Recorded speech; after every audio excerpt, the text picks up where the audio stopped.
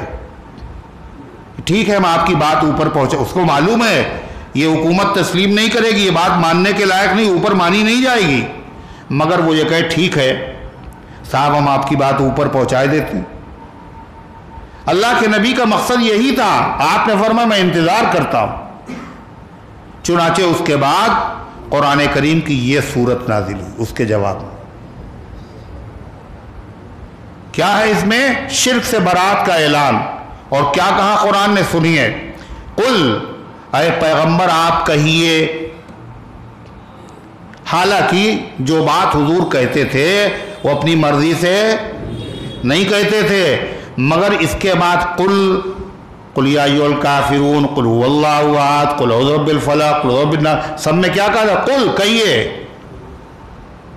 کہے کے لیے اس بات کو بتانے کے لیے کہ یہ میں اللہ کی طرف سے اللہ کے حکم کا پابند ہوں، یہ میں نہیں کہہ رہا ہوں، یہ اوپر سے یہی آرڈر آ رہا ہے۔ کیا کہیے؟ ایھا الکافرون، اے کافرو، پورے قرآن میں کہیں نہیں ہے اے کافرو، ایھا الناس ایھا الذین آمنوا، واحد جگہ قل یا ایھا الکافرون، آپ کہہ دیجئے اے کافرو، لا اعبد ما تعبدون، میں ان کی عبادت نہیں کرتا ہوں جن کی تم عبادت کرتے ہو، میں ان کی عبادت نہیں کروں گا جن کی پوجا تم کرتے ہو۔ اے کافرو قرآن نے کہا، لوگ سمجھتے ہیں اور کافر بھی سمجھتے ہیں کہ یہ تو بہت خطرناک لفظ ہے، کافر ہمیں کہہ رہے ہیں، بتائیے ہمیں کافر کہہ رہے ہیں۔ وہ سمجھتے ہیں کافر جو ہے گالی ہے نا، سمجھتے کافر گالی ہے، کافر کہہ دیا ہمیں کافر کہتے ہیں وہ لوگ، مگر وہ بیچارے جانتے نہیں کافر کے معنی کیا ہے عربی زبان میں، وہ کیا جانیں گے؟ مسلمان ہی نہیں جانتے۔ کافر کا مطلب ہے اللہ کی توحید، نبی کی رسالت، عقیدہ آخرت کا نہ ماننے والا، نہ اللہ کو ایک مانے، نہ اللہ کے نبی کو اللہ کا رسول جانے، اور نہ عقیدہ قیامت کو مانے۔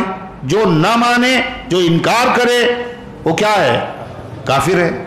اور جو اس کو مان لے وہ کیا ہے؟ وہ ارے کیا ہے؟ دھیرے سے بول لو، وہ مسلمان ہے۔ جو مانے وہ مسلمان، اور جو انکار کرے وہ کافر ہے۔ ان سے پوچھئے کیا آپ مانتے ہیں اللہ ایک ہے؟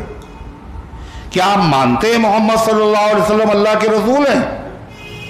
کیا آپ مانتے ہیں یہ عقیدہ؟ کہتے ہیں ہم تو صاحب نہیں مانتے۔ جب نہیں مانتے، یہی تو ہم بھی کہہ رہے ہیں نہیں مانتے آپ۔ کافر کا مطلب نہ ماننے والے، اور مسلم کا مطلب ماننے والے۔ قل یا ایھا الکافرون، اے پیغمبر آپ کہہ دیجئے اے کافرو۔ یہ خالی نبی سے نہیں کہا گیا، بلکہ قیامت تک تمام مسلمانوں سے کہا گیا کہ مذہب میں کبھی اتحاد نہیں ہو سکتا۔ اپنے حق میں اتحاد، شہری اتحاد ہو سکتا ہے، ضرورت کا اتحاد ہو سکتا ہے، ہمدردی ہو سکتی ہے، لیکن مذہب میں سمجھوتا نہیں ہو سکتا۔ اس لیے کہ حق اور باطل الگ الگ ہے، دونوں کیسے ہو سکتے ہیں؟ لا اعبد ما تعبدون، میں عبادت نہیں کروں گا۔ اس لیے پہلے بھی آپ عبادت کرتے تھے؟ مسلمان کرتے تھے ان کے معبودوں کے؟ نہیں کرتے تھے، اور وہ بھی نہیں کرتے تھے۔ وہ کہہ رہے تھے کہ 1 سال تک آپ ہمارے معبودوں کی عبادت کر لیجئے، اس لیے کیا کہا گیا؟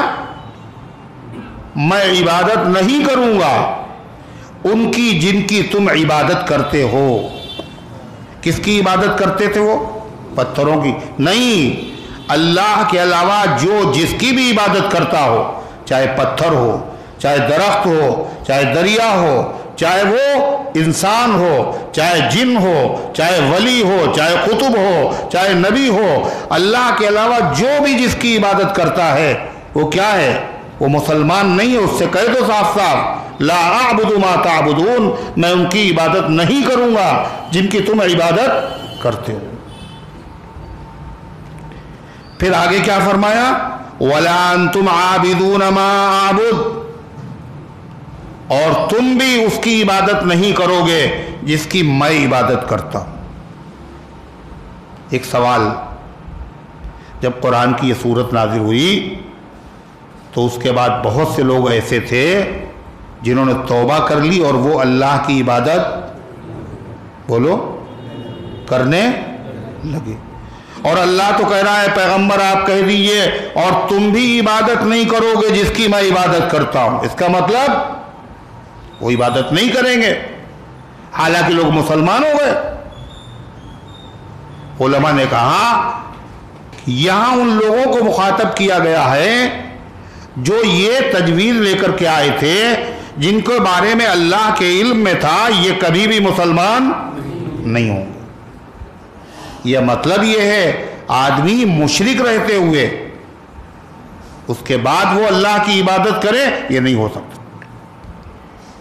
یہاں کافر قرآن نے کہا، مشرک نہیں کہا۔ کیا کہا ہے؟ اے مشرکوں نہیں کہا، اے کافروں کہا۔ اس میں کون کون شریک ہے؟ بتوں کے پجاری ہی نہیں ہیں، اس میں یہودی بھی ہیں، اس میں عیسائی بھی ہیں، اس میں مجوسی بھی ہیں، اسلام کے علاوہ جتنے دھرم والے ہیں وہ سب کے سب اس کے اندر شامل ہیں۔ کیوں؟ اس لیے کہ یہ سب کے سب رسول نہیں مانتے ہیں جناب محمد الرسول اللہ صلی اللہ علیہ وسلم کو۔ جو آپ کو رسول نہ مانے وہ کیا ہے؟ وہ مسلمان نہیں ہو سکتا۔ اللہ فرماتا ہے وَلَا أَنَا عَابِدٌ مَّا عَبَدتُّمْ، ایک مرتبہ تو کہہ دیا، پھر دوبارہ وَلَا أَنَا عَابِدٌ مَّا عَبَدتُّمْ، اور میں فی الحال نہ تو ان کی عبادت کرتا ہوں جن کی تم عبادت کرتے ہو، نہ تم عبادت کرتے ہو جس کی میں عبادت کرتا ہوں، اور آئندہ کے بارے میں سن لو وَلَا أَنَا عَابِدٌ مَّا عَبَدتُّمْ، اور میں عبادت کرنے والا نہیں، یعنی کبھی بھی تا زندگی میں عبادت کرنے وہ مجھ سے نہیں ہو سکتا۔ نبی معصوم ہے، شرعی طور پر یہ ہو ہی نہیں سکتا، مایوس کر دو ان کو۔ وَلَا أَنَا عَابِدٌ مَّا عَبَدتُّمْ، اور میں عبادت کرنے والا نہیں جن کی تم نے عبادت کی، جن کی تم نے عبادت کی کیا مطلب؟ انہوں نے ہمیشہ ایک کی عبادت نہیں کی، ان کے باپ دادا کسی کی عبادت کرتے تھے اور ان کی اولاد کسی کی عبادت کرتی تھی۔ ایک پتھر کی عبادت کرتے تھے اور اس کے بعد دیکھتے دوسرا اس سے زیادہ خوبصورت ہے تو پہلے والے کو پھینک دیتے تھے اور دوسرے والے کی عبادت شروع کر دیتے۔ جس کی تم نے عبادت کی ہے، یہ جس کی تم عبادت کر رہے ہو، وَلَا أَنَا عَابِدٌ مَّا عَبَدتُّمْ، میں اس کی عبادت کرنے والا نہیں جس کی تم نے عبادت کی ہے، وَلَا أَنْتُمْ عَابِدُونَ مَا أَعْبُدُ، اور نہ تم عبادت کرو گے جس کی میں عبادت کر رہا ہوں۔ یعنی جب تک تم شرک پر رہو گے تم اس خدا کی عبادت نہیں کر سکتے ہو۔ حالانکہ مشرک لوگ اللہ کی عبادت کرتے تھے؟ نہیں کرتے تھے۔ جتنے مشرک تھے مکے کے یہ حج بھی کرتے تھے، یہ حج کرتے تھے، عمرہ کرتے تھے، یہ صفا مروہ کے درمیان میں بھی دوڑتے تھے، یہ عرفات بھی جاتے تھے، یہ تلبیہ بھی پڑھتے تھے، یہ طواف بھی کرتے تھے، یہ غفرانکا بھی کہتے تھے، یہ لبیک بھی کہتے تھے۔ پھر کیسے تم عبادت نہیں، عبادت تو کرتے تھے؟ مشرک یہ بھی کہا کرتے جن جن کی ہم پوجا کرتے ہیں پتہ ہے اصلی عبادت تو اللہ کی کرتے ہیں. کیا کہتے تھے؟ کیا کہتے تھے بھائی؟ پھر وہی شروع کیا آپ نے، اصلی عبادت اللہ. ما نعبدہم الا لیقربونا الی اللہ زلفا، ان کی جو ہم پوجا کرتے ہیں تو اس لیے کرتے ہیں یہ ہمیں اللہ کے قریب کر دیں گے. اصل تو عبادت ہم اللہ ہی کی کرتے ہیں، لیکن اس عبادت کا اعتبار نہیں ہے. اللہ کے ساتھ اگر کسی نے غیر کو شریک کیا تو وہ عبادت اس کی بالکل قابل قبول نہیں ہے. اللہ تعالیٰ نے فرمایا انا اغنی الشرکاء، میں تمام پارٹنر اور تمام ساجی لوگوں سے بے نیاز ہوں. دنیا میں ہوتا ہے یہ حصہ تمہارا بھی ہے بھائی، تمہارا بھی ہے. اللہ فرماتا جب کوئی عمل کرتا ہے اور اس میں میرے علاوہ کسی اور کو شریک کرتا ہے میں اس کو بھی چھوڑ دیتا ہوں، اس حصے کو بھی چھوڑ دیتا ہوں، اس لیے کہ اللہ تبارک و تعالیٰ شرک سے بالکل بے نیاز، گوارا نہیں. یہ صاحب کہتے تھے ایک ہے اب اور ایک ہے رب. اب اور رب، ایک اب ہے اردو والا اور ایک اب ہے عربی والا. اب کا مطلب اردو میں کیا؟ اس وقت، اب اور جب اور کب. عربی میں اب کے معنی کیا ہے؟ باپ، ابن باپ. اور ایک ہے رب، اب میں بھی شرکت گوارا نہیں ہے اور رب میں بھی شرکت گوارا نہیں ہے. کسی کو بھی گوارا نہیں دنیا میں. اگر کسی سے پوچھیے آپ کے بھائی کتنے ہیں؟ کتنے ہیں؟ ارے بولتے کیوں نہیں ہو؟ بھائی ہیں نہیں ہیں؟ کتنے ہیں؟ ہیں؟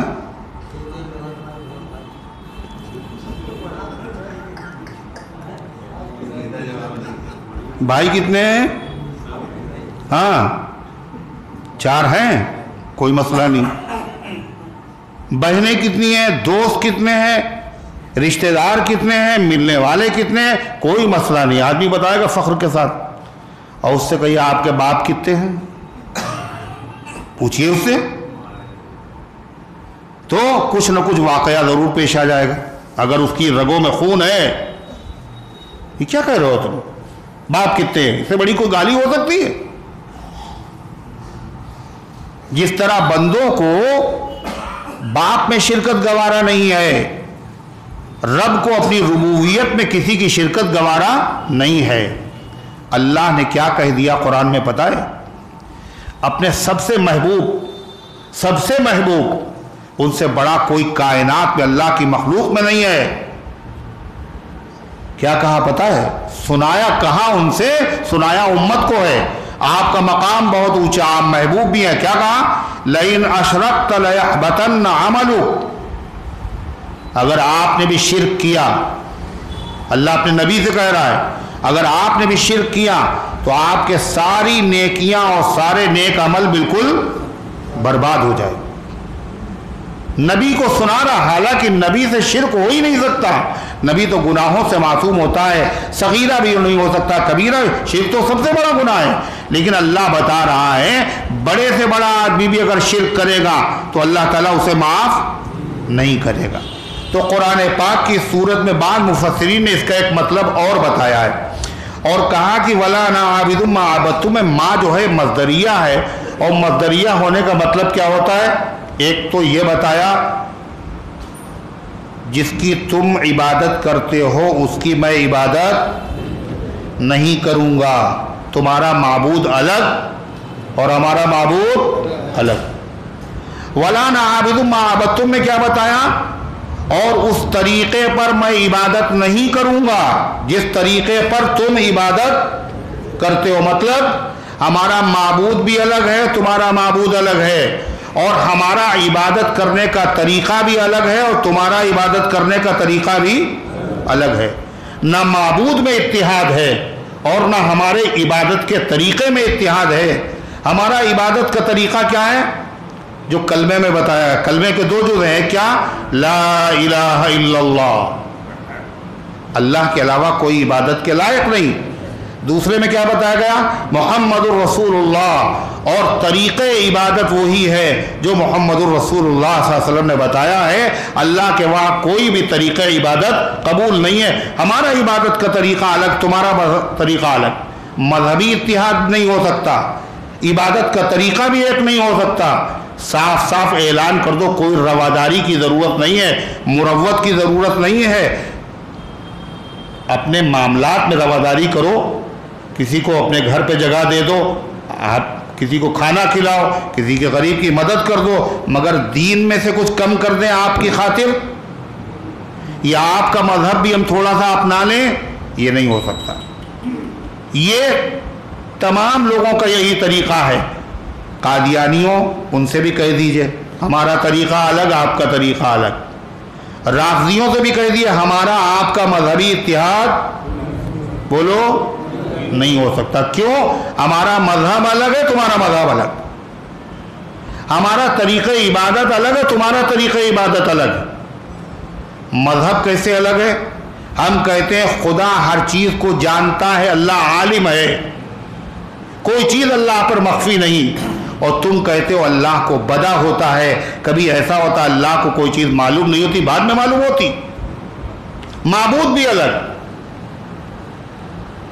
اذان بھی الگ نہیں، الگ پوری دنیا میں، پورے مشرق مغرب شمال جنوب ہر جگہ اذان ایک ہی ہے، مگر ان کے وہاں اذان الگ، اذان میں بڑھا دیا انہوں۔ پوری دنیا میں تمام مسلمانوں کے یہاں نماز کئی وقت کی ہے؟ 5 وقت کی نماز پڑھ، کئی وقت پڑھی؟ 5 وقت۔ ان کے وہاں نماز 3 وقت، کون کون؟ فجر، ظہرین، مغربین۔ فجر میں پڑھ لی، پھر ظہر اور عصر ایک ساتھ، اور مغرب عشاء ایک ساتھ۔ ہے الگ، کلمہ الگ، بندگی کا طریقہ الگ، تمہاری عید الگ نہیں، الگ ہے۔ مسلمانوں کی صرف 2 عیدیں، عید الفطر اور عید الاضحیٰ، عید اور بقرعید۔ اللہ کے نبی کے زمانے میں، خلفائے راشدین کے زمانے میں، حضرت علی کے زمانے میں، حسنین کے زمانے میں یہی عیدیں تھیں، مگر ان کے وہاں عیدیں کتنی ہیں؟ 2 نہیں ہیں۔ ان کے وہاں عید زہرہ بھی ہے، ان کے وہاں عید مباہلہ بھی ہے، ان کے وہاں عید غدیر بھی ہے۔ اسلام مکمل ہو چکا، دین مکمل ہو چکا اللہ کے نبی کے زمانے میں۔ اس زمانے میں یہ عیدیں نہیں تھی، یہ سب بعد میں بڑھائی ہوئی ہیں نہیں۔ قرآن کی جو وہ آیت ہے سورہ مائدہ کی، الیوم اکملت لکم دینکم واتممت علیکم نعمتی ورضیت لکم الاسلام دینا، آج میں نے دین مکمل کر دیا اور نعمت تمام کر دی اور مذہب اسلام تمہارے لیے پسند کیا۔ قرآن کی یہ آیت ایسی ہے، بڑی زبردست ہے۔ ایک یہودی حضرت عمر کے پاس آیا رضی اللہ عنہ، اور کہنا آپ کی کتاب میں ایک ایسی آیت نازل ہوئی ہے، اگر ہماری کتاب میں نازل ہوتی تو اس دن کو ہم عید کا دن مناتے، عید کا دن مناتے۔ حضرت عمر نے کیا جواب دیا؟ مجھے پتا ہے کب نازل ہوئی تھی، یہ عرفے کے دن نازل ہوئی، اور عرفے کے دن مسلمانوں کی عید پہلے سے ہے، حج اسی دن ہوتا ہے۔ جمعے کے دن نازل ہوئی، اور جمعے کا دن بھی مسلمانوں کی عید پہلے سے ہے، اور ہمارا مذہب آرٹیفیشیل نہیں ہے، جب چاہا اس میں بڑھا دیا اور جب چاہا اس میں گھٹا دیا۔ اللہ کے نبی نے 2 عیدیں مقرر کی ہیں، بس 2 ہی عید رہیں گی، ورنہ اسلام میں نامعلوم کتنے ایسے واقعات ہیں، ہر واقعہ عید بن سکتا ہے۔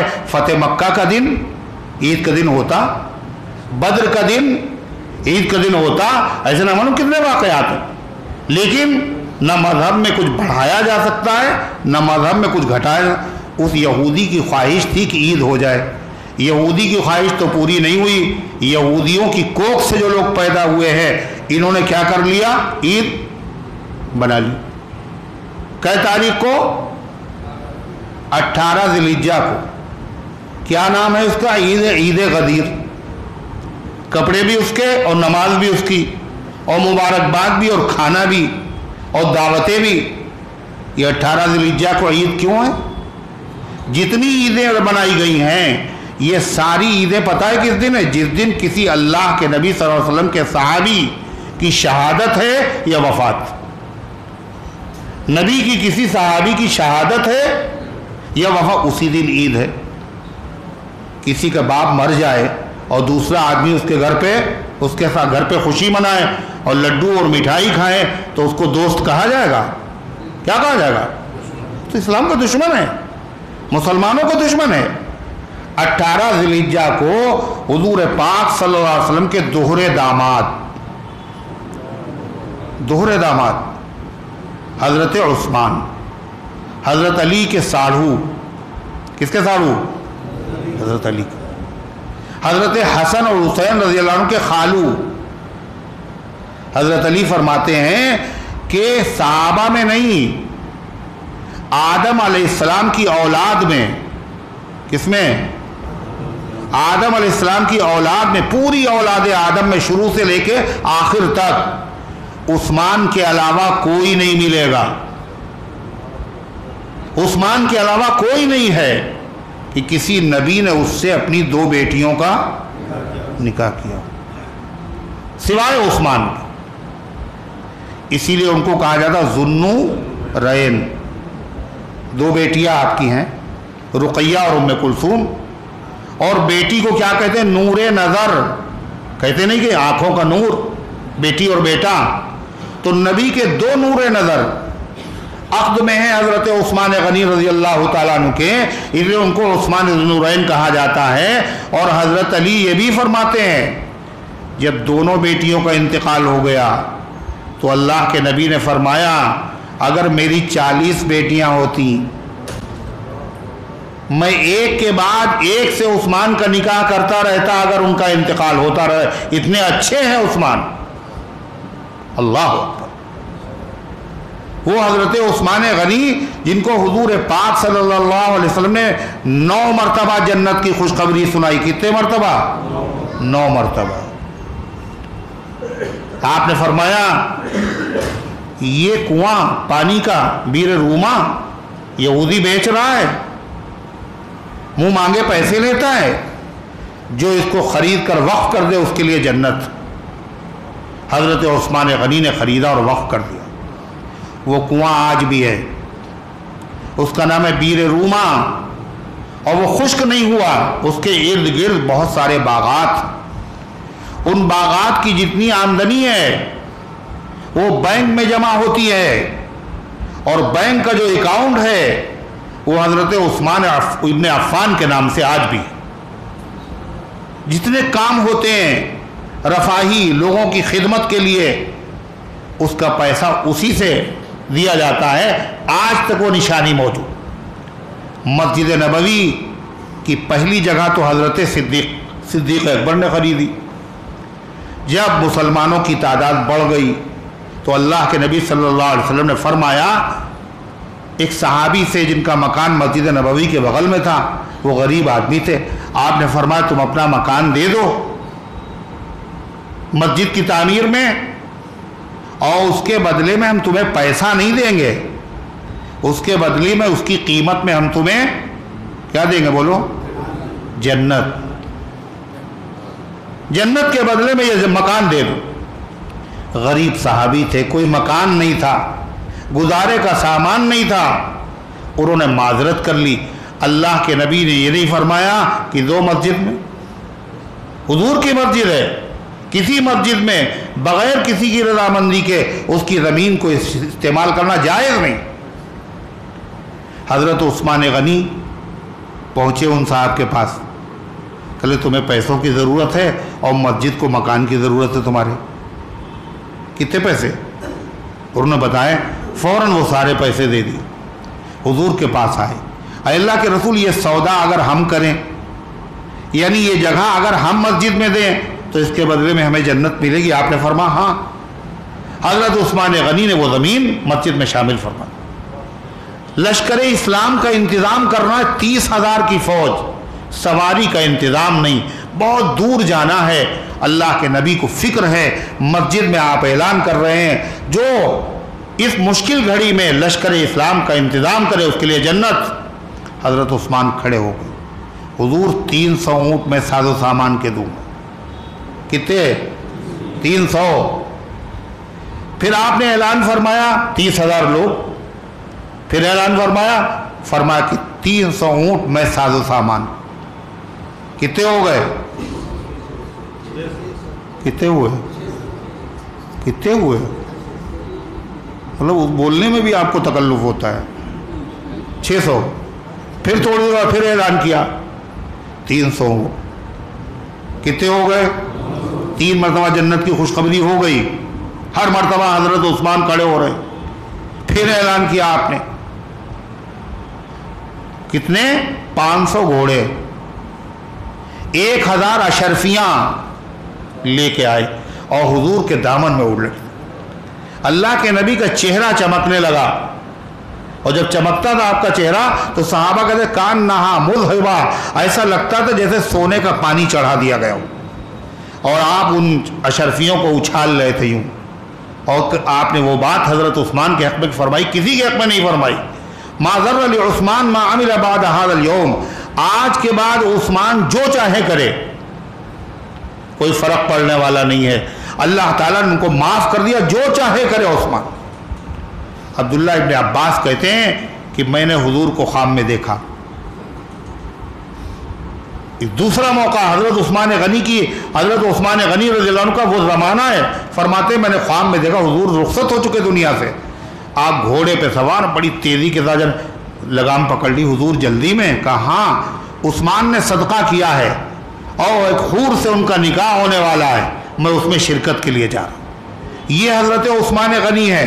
حضرت عثمان غنی کے بارے میں آپ نے فرمایا جنت کی خوشخبری سنا دو، اور یہ بھی بتاؤ اللہ تمہیں ایک مصیبت میں مبتلا کرے گا، تم کو ظلماً شہید کیا جائے گا، تم حق پر ہوگے۔ اللہ کے نبی صلی اللہ علیہ وسلم نے یہ بشارت حضرت عثمان غنی رضی اللہ عنہ کو دی۔ قریب وفات کے حضور پاک صلی اللہ علیہ وسلم نے بلایا، حضرت عائشہ صدیقہ رضی اللہ عنہ فرماتی، فرما بلاؤ۔ کسے بلایا؟ ابو بکر کو؟ فرمایا کہ نہیں۔ عمر کو بلائے؟ فرمایا کہ نہیں۔ علی کو بلائے؟ فرمایا نہیں۔ کہ عثمان کو بلائے؟ آپ نے فرمایا ہاں۔ حضرت عثمان غنی آ گئے، آپ نے فرمایا قریب آ جاؤ، اشارے سے، یعنی اتنی بولنے کی تاب نہیں آپ کی، سکت نہیں، قریب سے اشارے کا قریب آ جاؤ۔ حضرت عثمان قریب آ گئے، اتنا قریب آ گئے کہ سر ان کا نبی کے سینے پر تھا اور ان کے کان حضور پاک صلی اللہ علیہ وسلم کے ہونٹوں کے قریب تھے۔ اللہ کے نبی ان سے جو بات کر رہے تھے سنائی نہیں دے رہی تھی۔ عائشہ صدیقہ رضی اللہ عنہ کا حجرہ کتنا چھوٹا، فرماتی سنائی نہیں دے رہا تھا، مگر واللون عثمان یتغیر، عثمان غنی کے چہرے کا رنگ بدل رہا تھا۔ حضور جو بات کر رہے تھے چہرے کا رنگ بدل رہا تھا حضرت عثمان غنی کا۔ کیا بات کر رہے تھے حضور کہ لوگ زبردستی تمہیں خلیفہ بنایا جائے گا، لوگ کہیں گے تم خلافت چھوڑ دو، اگر تم نے خلافت چھوڑی تو تمہیں جنت کی خوشبو نصیب نہیں ہوگی، صبر کرنا عثمان۔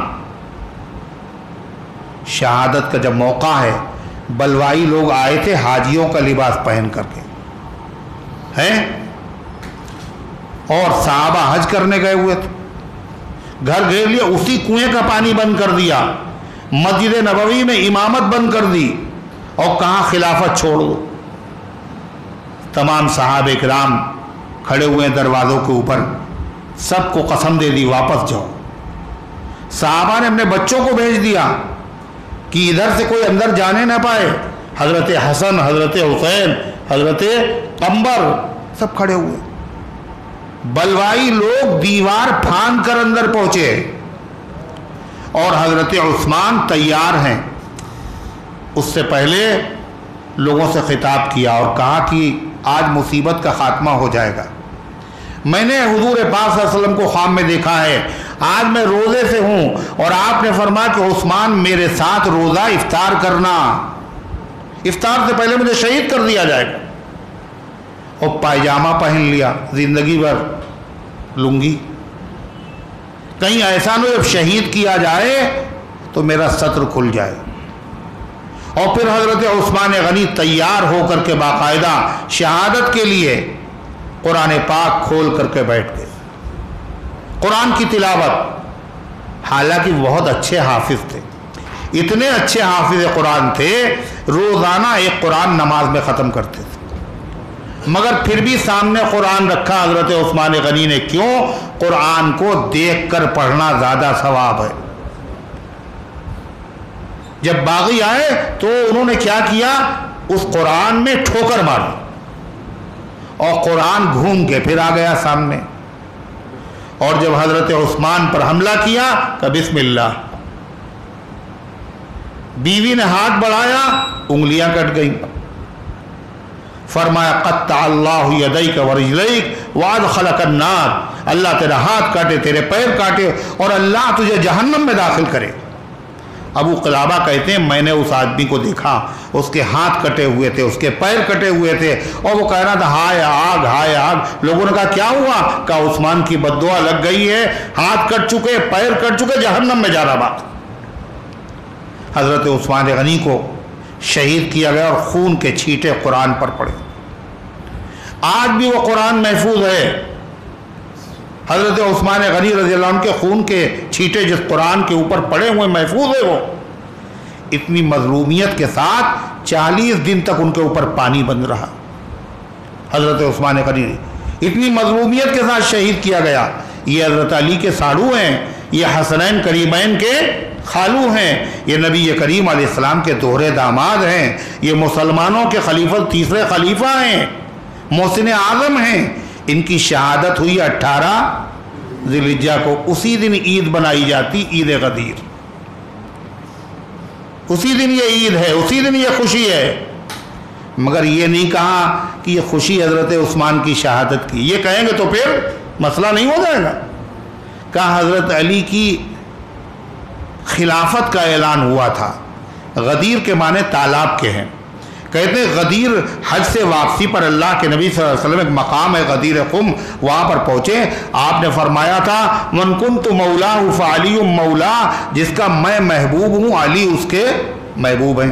جو مجھ سے محبت کرے گا وہ علی سے بھی محبت کرے گا۔ دنیا میں ایک آدمی بتا دیے وہ مسلمان ہو، ایمان والا ہو، اور وہ اللہ کے نبی سے محبت کرتا ہو، حضرت علی سے محبت نہ کرتا ہو۔ کوئی سنی ہو ہی نہیں سکتا جو علی سے محبت نہ کرتا ہو۔ اللہ کے نبی نے محبوبیت کا اعلان کیا تھا، خلافت کا اعلان نہیں کیا تھا میں نے علی کو خلیفہ بنا دیا۔ یہ زبردستی گڑھی ہوئی باتیں ہیں۔ حضرت علی سے خود پوچھئے کیا اللہ کے نبی نے آپ کو خلیفہ بنایا تھا؟ جب حضرت علی شہید کیے گئے زخمی تھے تو کسی نے کہا کہ اپنے بعد کسی کو خلیفہ بنا دیجئے، تو حضرت علی نے کیا کہا پتہ ہے؟ اللہ کے نبی نے کسی کو خلیفہ مقرر نہیں کیا تھا، مگر اللہ تعالیٰ نے اس امت کے ساتھ بھلائی کا ارادہ کیا اور سب سے افضل شخص پر اس امت کو متفق کر دیا، وہ ابو بکر صدیق۔ میرے بعد اگر اللہ بھلائی کا ارادہ کرے گا میں بھی کسی کو خلیفہ نہیں بناؤں گا، اللہ تعالیٰ سب سے افضل شخص پر لوگوں کو متفق کر دے گا۔ اس کا مطلب کیا؟ حضرت علی بتا رہے مجھے خلیفہ اللہ کے نبی نے نہیں بنایا تھا۔ اور حضرت حسن کے بیٹے، کس کے؟ حضرت حسن کے بیٹے، وہ کیا کہتے ہیں؟ من کنت مولا فعلی مولا میں اللہ کے نبی نے حضرت علی کی خلافت کا اعلان نہیں کیا تھا۔ اگر اعلان کرنا ہوتا تو آپ صاف صاف کہہ جاتے لوگوں علی کو میں نے خلیفہ بنایا، ان کی اطاعت کرو، ان کا کہنا مانو۔ آخر اللہ کے نبی نے نماز کا حکم دیا تو صاف صاف، روزے کا حکم دیا تو صاف صاف۔ اگر علی کی خلافت کا حکم ہوتا تو آپ مولا حضرت علی کو نہ کہتے بلکہ خلیفہ کہتے۔ کیا حضور پاک صلی اللہ علیہ وسلم نے اعلان نہیں کیا؟ اور اگر آپ نے خلیفہ بنا دیا تھا پھر حضرت علی نے کبھی نہیں کہا حضور نے مجھے خلیفہ بنا دیا تھا، تو اس کا مطلب سب سے زیادہ گنہگار حضرت علی ہوتے۔ جب نبی خلیفہ بنا گئے تو خلیفہ بننا چاہیے۔ تو یہ ساری باتیں جو ہیں سب گڑھی ہوئی ہیں۔ اس کی وضاحت اس لیے ضروری ہے، اللہ قرآن میں فرما رہا نہ تمہارے ساتھ ہمارا اتحاد ہو سکتا ہے، نہ معبود میں ہمارا اتحاد ہو سکتا ہے، اور نہ عبادت کے طریقے میں اتحاد ہو سکتا ہے، شہری اتحاد ہو سکتا ہے، مذہبی اتحاد نہیں ہو سکتا۔ اللہ فرماتا لکم دینکم ولی دین، تمہارے لیے تمہارا دین ہے اور میرے لیے، مطلب تمہارا دین بھی ٹھیک ہے اور ہمارا دین بھی ٹھیک ہے؟ جی نہیں، ہم اپنے دین پر قائم رہیں گے، دین حق ہے، اور تم اپنے مذہب پر قائم رہو گے، وہ باطل ہے۔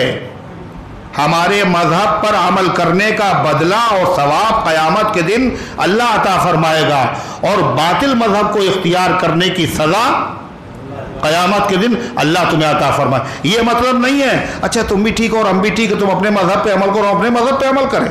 اللہ کے پیغمبر نے قرآن کی سورت کے نازل ہونے کے بعد بھی ان کافروں کو دین کی دعوت دی تھی یا نہیں دی تھی؟ یہ مطلب نہیں ہم سے کوئی مطلب نہیں، تم اپنے دین پہ رہو، اپنے دین پہ رہیں۔ لوگ یہی سمجھتے ہیں جب بات ختم کرنا ہوتی کہتے لکم دینکم ولی دین۔ اس طرح کہنا ناجائز ہے، اس میں اجازت نہیں دی گئی ہے، اس میں اعلان کیا گیا ہے ہمارا اور تمہارا مذہبی اتحاد دینی اتحاد نہیں ہو سکتا، دین میں کہیں سے مداخلت نہیں ہو سکتی، شہری انسانی برادری کے اعتبار سے اتحاد ہو سکتا ہے۔ الحمدللہ سورہ کافرون کی تفسیر مکمل ہوئی، اللہ ان گزارشات کو قبول فرمائے۔ اور اس کے بعد سورہ نصر، کیا ہوا بھائی؟ کیا لکھا ہے؟ ملحے صاحب کا انتقال ہوگا، انا للہ و انا الیہ راجعون۔ اللہ مغفرت فرمائے، درجات کو بلند فرمائے۔ سراج بھائی کا آپریشن ہوا ہے، اللہ تعالیٰ ان کے آپریشن کو کامیاب فرمائے۔ آراف صاحب کے پیر میں فریکچر ہے، اللہ ان کو شفا عطا فرمائے۔ عبدالسلام کی طبیعت خراب، اللہ شفا عطا فرمائے۔ رقیہ خاتون کے کینسر ہو گئے، اللہ ان کے حال پر رحم فرمائے، شفا عطا فرمائے۔ سلمہ خاتون اسپتال میں ایڈمٹ ہیں، اللہ شفا عطا فرمائے۔ مستقیم غلط مقدمات میں پھنس گئے ہیں، اللہ عزت کے ساتھ رہائی عطا فرمائے۔ ملازمت کا کوئی وظیفہ بتائیے، ابھی بتایا ہے، قل یا ایھا الکافرون سے لے کر کے سورہ قل اعوذ بالناس تک 5 صورتیں روزانہ پڑھیں۔ شہداد صاحب کے والد کو کینسر ہو گیا، اللہ رحم فرمائے اور اللہ تعالیٰ شفا عطا فرمائے۔ یہ ہو گیا اور کچھ بچا ہے؟ اس میں کیا ہے؟ عقیل احمد کی رمضان سے بہت طبیعت خراب ہے، اللہ تبارک و تعالیٰ ان کو شفا عطا فرمائے، اور بچوں کی بھی طبیعت خراب، اللہ ان کو بھی شفا عطا فرمائے، اور امت کے تمام مریضوں کو شفا عطا۔ اللہم صلی علی سیدنا محمد۔ ربنا آتنا فی الدنیا حسنہ وفی الآخرۃ حسنہ وقنا عذاب النار۔ اللہم احفظنا من کل بلاء الدنیا وعذاب الآخرہ۔ اے اللہ ہم سب کے گناہوں اور خطاؤں کو معاف فرما، ہم سب کی حاضری کو اپنی رحمت سے قبول فرما، ایمان کامل عطا فرما، اعمال صالحہ کی توفیق عطا فرما، اس درس قرآن کو اپنی رحمت سے قبول فرما، اس کی برکت سے پورے محلے پر رحمتوں کا نزول فرما، شرور اور فتن سے حفاظت فرما، جو آئے ہیں ان کو اپنی رحمت سے نواز دے، جو نہیں آئے اللہ ان کو اپنے کلام سے محبت نصیب فرما، جہاں کہیں تیرے بندے پریشان حال ہے غیب سے ان کی مدد فرما۔ اے اللہ بخار سے، وباؤں سے، بلاؤں سے، ہر قسم کے موذی امراض سے اللہ ہم سب کی پوری امت کی حفاظت فرما۔ اے اللہ جو مبتلا ہے ان کو شفا عطا فرما۔ اے اللہ جن لوگوں نے دعاؤں کے لیے کہا ہے یا لکھا ہے یا ان کا ہم پر حق ہے یا وہ امید رکھتے ہیں مالک، ان سب کے نیک مقاصد میں کامیابی نصیب فرما۔ جو دنیا سے جا چکے ان سب کو معاف فرما، ہم سب کو اسلام پر زندہ رکھ، ایمان پر موت دے، ایمان والوں کے ساتھ حشر فرما۔ دارالعلوم دیوبند کے استاد حدیث اور دارالعلوم کے نائب محتمم حضرت مولانا عبدالخالق صاحب سنبلی کا 2 روز پہلے انتقال ہوا۔ دعا کیجیے اللہ تعالی حضرت مولانا کی مغفرت فرمائے، ان کے درجات بلند فرمائے، ان کا نعم البدل عطا فرمائے، آمین یا رب العالمین۔